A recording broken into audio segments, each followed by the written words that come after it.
Willkommen, bienvenue, welcome, Fremde, étranger, stranger, glücklich zu sehen, je suis enchanté, happy to see you, bleibe, rest, stay. Wir sagen willkommen, bienvenue, welcome. Bienvenidos a la próxima conferencia, a la nueva conferencia de el año de Mozart, das Mozart-Jahr. El año 2026 empezó con la celebración del compositor austriaco Wolfgang Amadeus Mozart. Se cumplieron 270 años del nacimiento de Mozart a principios de este año, en enero. Y es en ese marco, es en ese contexto donde estamos haciendo estas conferencias para el Instituto DAG, para todos los interesados en el aprendizaje de la lengua y la cultura de los países de habla alemana. No se puede aprender la lengua sin la cultura. Entonces, es lo que estamos haciendo. Vamos a hablar hoy de una obra muy conocida de Mozart que se llama Las bodas de Fígaro. En alemán tiene el título Die Hochzeit des Figaro. Vamos a ver de qué se trata esta ópera. Empezamos hablando del mero concepto de el drama musical, del mero concepto de ópera. Hay un compositor alemán que se llama Richard Wagner que conceptualizó la ópera, pensó cómo podría ser una ópera un poco desmarcándose de la tradición de lo que había sido hasta ese momento. Como son estas culturas de habla germana, normalmente son de romper así con tradiciones, de romper con las tradiciones y hacer cosas nuevas y así. Entonces, digamos que Richard Wagner hace una crítica a lo que había sido la ópera hasta ese momento. Vamos a ver de qué se trata esa crítica. Dice, hasta mediados del siglo XIX, la ópera tradicional italiana y francesa funcionaba bajo el esquema de números sueltos.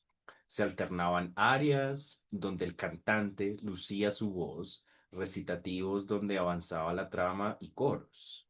El público solía aplaudir entre aria y aria, interrumpiendo el flujo de la obra. Wagner consideraba que este modelo había degenerado en un mero espectáculo de lucimiento vocal sin profundidad dramática. Por ello, propuso abolir el término ópera para sus obras maduras y acuñó el concepto de drama musical. Precisamente acuña un nuevo concepto desmarcándose de la idea de una ópera porque le parece muy superficial, muy banal que los cantantes solo se dediquen a demostrar su talento vocal, pero más allá no hay profundidad, más allá no hay mensaje, digamos. Esa es, digamos, la característica principal. Que no, bien, entonces, bueno, bienvenidos allí a la persona que se conecta. Paula, bienvenida. Bien. Entonces estábamos explicando que el compositor Wagner se desmarca de la tradición de la ópera italiana y francesa. Entonces, en alemán acuña un término, ¿sí? Traduce la mera palabra ópera al alemán, la traduce por el término Gesamtkunstwerk. Gesamtkunstwerk, que viene siendo, pues, literalmente una obra de arte total. Uno ahí lee la palabra Kunst, la palabra Werk, la palabra Gesamt. Quiere decir que en una obra artística están todas las artes, está la música, está la danza, está la actuación, la escenografía, todo un tema de mezclar todas las artes clásicas, digamos, en una sola obra artística que se va a llamar una ópera. La misma palabra ópera es italiana y quiere decir obra. Leamos acá un poco la definición. Dice, bueno, una obra de arte total es la integración absoluta de todas las artes, la música, la poesía, la pintura escénica, la danza, la dramaturgia, al servicio de una sola idea central. Wagner escribía él mismo tanto la música como el libreto, controlando hasta el último detalle y la puesta en escena. Exacto. Normalmente uno escribe la música y otro escribe el texto. Wagner escribía ambas cosas a la vez, ¿no? Esta idea del trabajo, la ética de trabajo alemana, muy bien. Vamos a hablar rápidamente de la Revolución Francesa en el año 1789, ¿cierto? Es, digamos, la toma de la Bastilla. El 14 de julio que acabó de pasar es el Día Nacional Francés, el Día Nacional de la Nación Francesa, porque es el día en que se toman la Bastilla. El tercer estado, el pueblo oprimido, se toma la Bastilla y decapita a los reyes y así.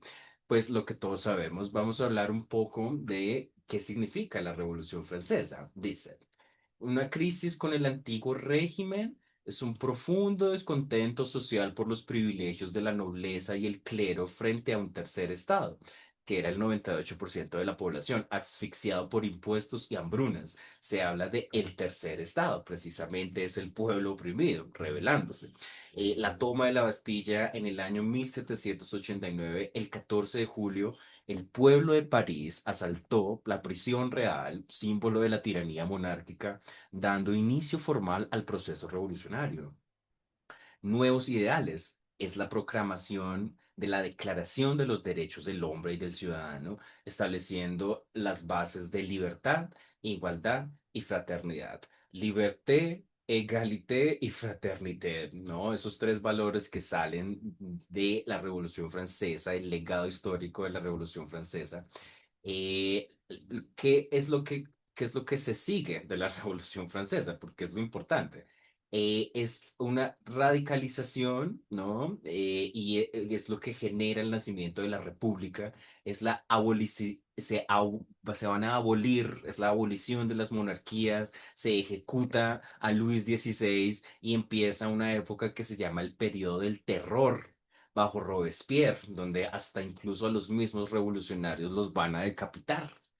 Es el fin de las revoluciones con Napoleón. Napoleón Bonaparte ejecuta un golpe de Estado que se conoce como el golpe de Estado del 18 de Brumario, instaurando el consulado, estabilizando el país. Brumario, ahí es una palabra que quiere decir uno de los meses del año, porque una de las cosas que hicieron los revolucionarios franceses fue volver a nombrar los meses del año, ¿sí? Ponerle nuevos nombres al mes de enero, febrero, marzo, abril.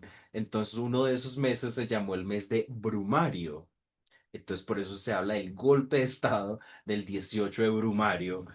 Carlos Marx, ¿cierto? El alemán Carlos Marx escribió un libro que se llama así, El 18 de Brumario de Napoleón Bonaparte, haciendo referencia a ese golpe de Estado. Bien, el impacto de todo esto es que, bueno, se destruye el orden feudal. Es el nacimiento, es uno de los momentos del nacimiento de la democracia moderna, del laicismo del Estado, es decir, los estados laicos, la separación del Estado y la Iglesia. Y es una inspiración para las independencias en Iberoamérica, en nuestro continente. Simón Bolívar, San Martín, todos esos libertadores pues se basaban en la Revolución Francesa y también en la Revolución Americana, ¿sí? Incluso los mismos americanos, los mismos gringos van a tener su república y su nación basándose en lo que sale de la Revolución Francesa. Esa es la importancia. Esa es la importancia de la Revolución Francesa hoy y siempre, porque hoy y siempre vamos a estar hablando del nacimiento de las naciones, de cómo surgen los países, una idea, un momento importante en el concepto, en el mero concepto de un país y una nación es la Revolución Francesa. ¿Por qué estamos hablando de esto? Resulta que Las bodas de Fígaro se estrena 3 años antes de la Revolución Francesa y es una historia sobre precisamente eso, sobre cómo se alza el tercer estado, de cómo se alzan los sirvientes, cómo se alzan los oprimidos en contra de la aristocracia, en contra de los abusos. Pero entonces esto es antes de la Revolución Francesa, es como ver la puesta en escena de los revolucionarios tomándose la Bastilla, pero en un tono de comedia, de enredos, con música, de violines. Eso es lo que es Las bodas de Fígaro. Es como una obra cultural que va también a influenciar los hechos que van a pasar en la Revolución Francesa. Vamos a escuchar la obertura de Las bodas de Fígaro.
Muy bien, acabamos de ver una interpretación de la Orquesta Filarmónica de la ciudad de Frankfurt en Alemania. Bueno, la música de Las Bodas de Fígaro es muy conocida en películas, en series, es música que sale en todos lados. Hay un tema ahí con el derecho de autor, sí, que después de ciertos años de la muerte de un compositor, la música se puede empezar a usar libremente, sin pagar copyright, sin pagar el derecho de autor, ¿no? Entonces, por eso muchas caricaturas, muchas películas, muchas series musicalizan sus contenidos con la música clásica por el tema también del derecho de autor, ¿no? Es una música que la hemos escuchado en muchos lugares, en la obertura de las bodas de Fígaro. Bien, vamos a hablar de el argumento y la trama. Como decíamos, es una historia de cómo los sirvientes se rebelan en contra de el señor, del aristócrata. Bien, enredos e intrigas en el palacio. Fígaro y Susana son los sirvientes del conde Almaviva. Preparan su boda. Y el conde intenta reinstaurar el aborrecido derecho de pernada para seducir a Susana antes del enlace, antes del matrimonio. Había un tema que se llamaba el derecho de pernada, donde el señor feudal podía tener derecho a estar con la mujer de su sirviente y bueno, pues un poco estas situaciones de desigualdad, ¿no? Es lo primero que vemos en el argumento de las bodas de Fígaro, el derecho de pernada, ¿no? Una cosa que pues la discuten mucho los historiadores y etcétera. Es el triunfo de la astucia mediante disfraces, cartas falsas y alianzas estratégicas entre los sirvientes y la propia condesa. El siervo logra engañar y exponer la hipocresía de su amo.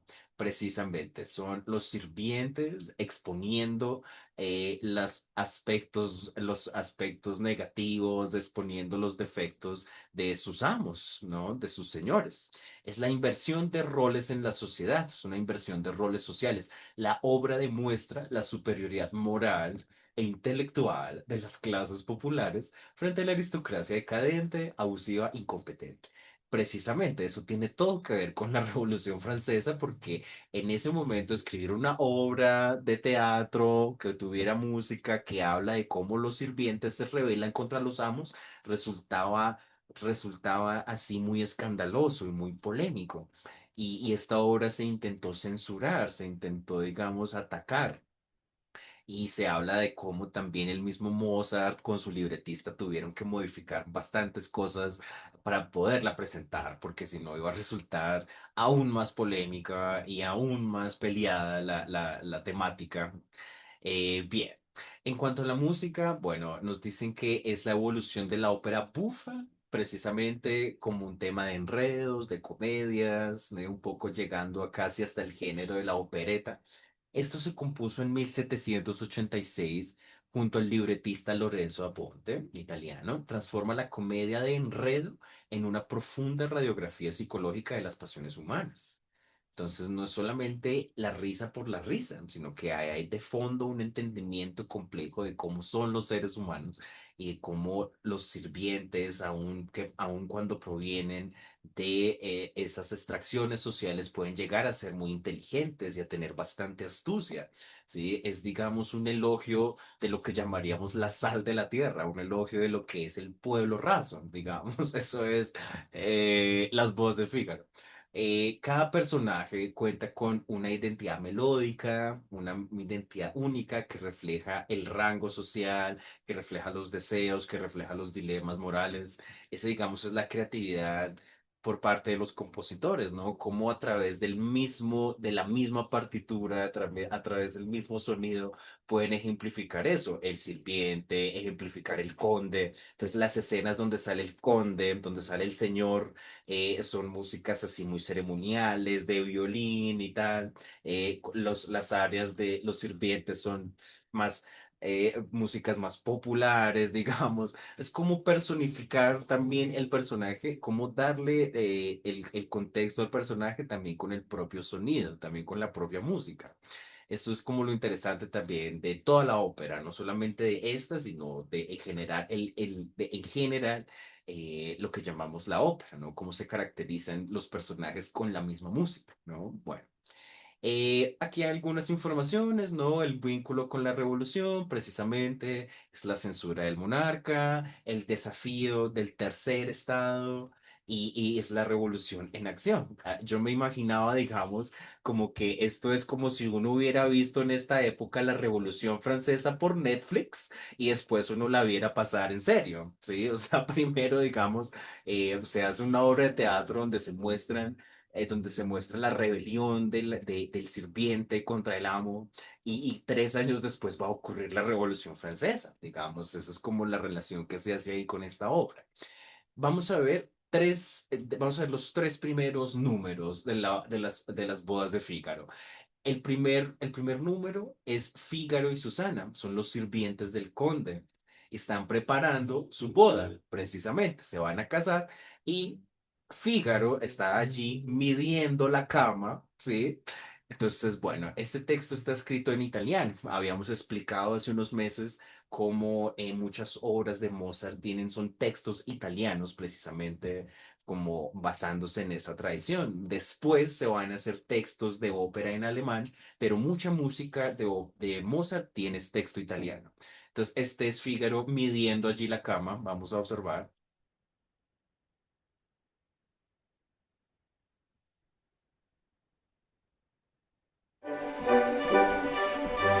5, 10, 20, 30, 36, 43. Ora sì, io son contenta, sembra fatto in per me, sembra fatto in per me. 5, Guarda un po', mio caro Figaro, 10, guarda un po', mio caro Figaro, 20, guarda un po', 30, guarda adesso il mio cappello, 36, guarda adesso il mio cappello. 43. Guarda un po', mio caro Figaro, guarda adesso il mio cappello, il mio cappello, il mio cappello. Sì, il mio cuore ore più bello sembra fatto in per te, sembra fatto in per te. Guarda un po', Sì, il mio cuore guarda un po'. ore più bello, Ora sì, io son contenta, sì, ora sì, io ore son più bello sembra fatto in per te, per te. per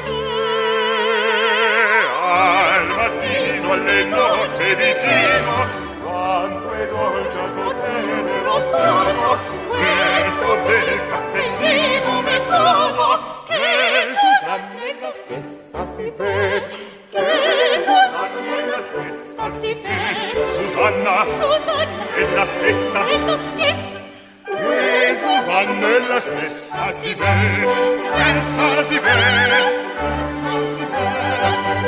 Susanna è la stessa si vede.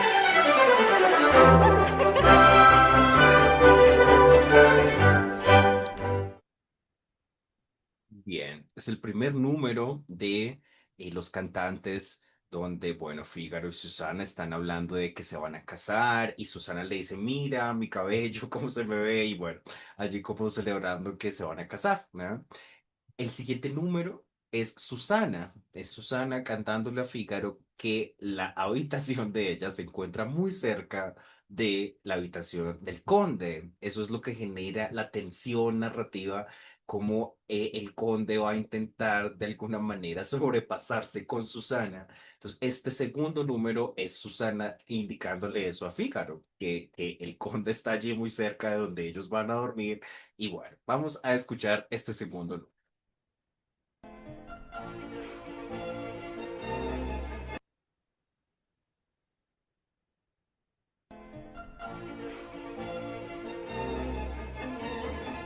Se a caso madama la notte ti chiama madama ti chiama. Din din, din din, in due passi da quella puoi dir. Vien poi l'occasione che vuolmi il padrone, che vuolmi il padrone. Don don, don don, in due salti do vado a servir. Così se il mattino il caro contino, il caro contino, di che ti manna tre miglia lontan, di te. Don don, la mia porta, il tavolo porta, ed ecco in tre salti. Susanna pian pian, Susanna pian pian, Susanna pian pian, pian pian, pian pian, pian pian, pian. Ascolta. Fa presto. Se udir brami resto, se udir brami resto, di scaccia e mi fan. Udir bramo il resto, udir bramo il resto. I dubbi sospetti gelare mi fan. Di scaccia e sospetti.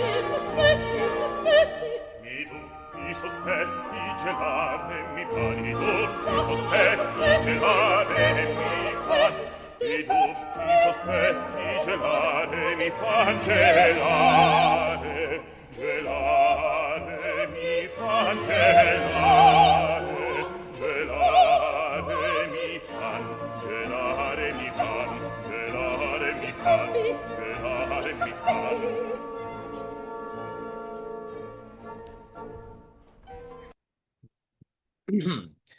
Bien, entonces esa es Susana diciéndole que de pronto el conde un día lo manda a él a otro lado muy lejos a hacer alguna cosa y que ella se va a quedar ahí solita en la habitación al lado del conde y que de pronto el diablo va a guiar al conde hasta su habitación, un poco diciendo como que el conde quiere precisamente ejercer el derecho de pernada del que habíamos hablado. Eso en francés por lo menos se llama el derecho del señor, droit du seigneur. Entonces que el señor, que el amo, tiene el derecho de sobrepasarse con sus sirvientas y como decíamos, son los sirvientes rebelándose en contra de eso, ¿no? Otra famosa área es esta cavatina, digamos, recibe el nombre de cavatina, donde Fígaro precisamente desafía al conde. Leemos allí el título, Se vuol ballare, señor.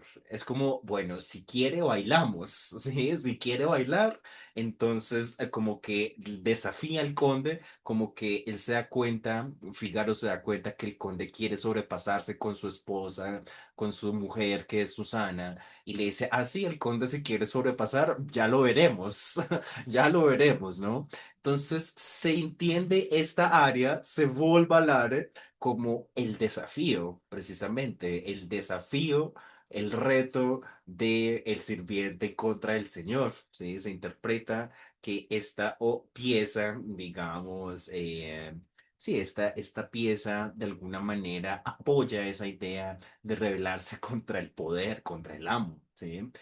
Bien, vamos a terminar con este número de Fígaro. Bien. Ballare, signor Contino, se vuol ballare, signor Contino, il chitarrino le suonerò, il chitarrino le suonerò, sì, le suonerò, sì, le suonerò. Se vuol venire nella mia scuola a capriola insegnerò. Se vuol venire nella mia scuola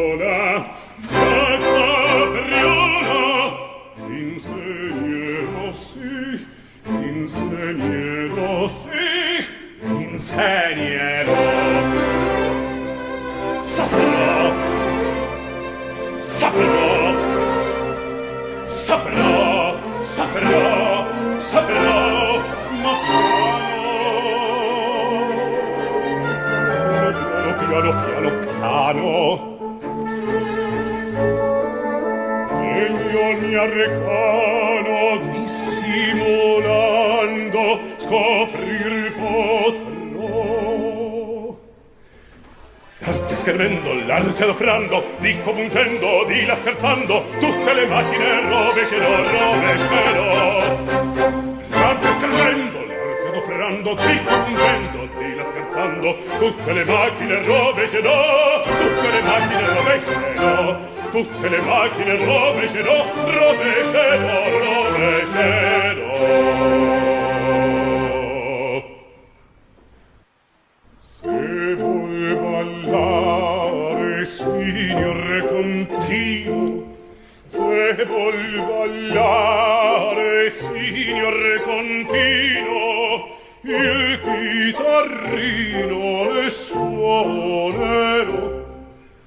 Il chitarrino le suonerò, sì, le suonerò, sì, le suonerò.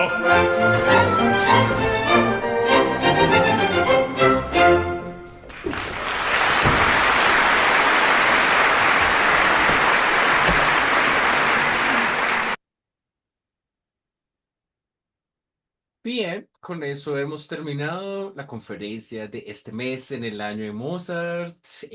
Bueno, tenemos de pronto alguna impresión, algún comentario o de pronto alguna pregunta, algo que aportar sobre esta conferencia que acabamos de hacer. El público, bueno, Paula, David, ¿ya? Ah, muchas gracias. No, pues aprendí mucho, muchas gracias. No, no, no, no sé nada así como que agregar, aparte Solo, de, pues de la importancia de Mozart, pues en el mundo musical en Europa, pues él fue genial en sí. Viena y todo eso. Entonces, no, ya, muchas gracias. ¿Tú eres estudiante de DAG? ¿Estudias acá en el Sí, instituto? Ah, bueno, bien, vale. Bueno, muchas gracias, muchas gracias. Y bueno, genau, si no hay más comentarios, los esperamos el próximo mes para seguir explorando las obras y la vida de este compositor tan importante allá en los espacios de habla alemana. ¿Ya? Muchísimas, muchísimas gracias. Bis zum nächsten Mal. Hasta luego. Gracias. Chao, chao.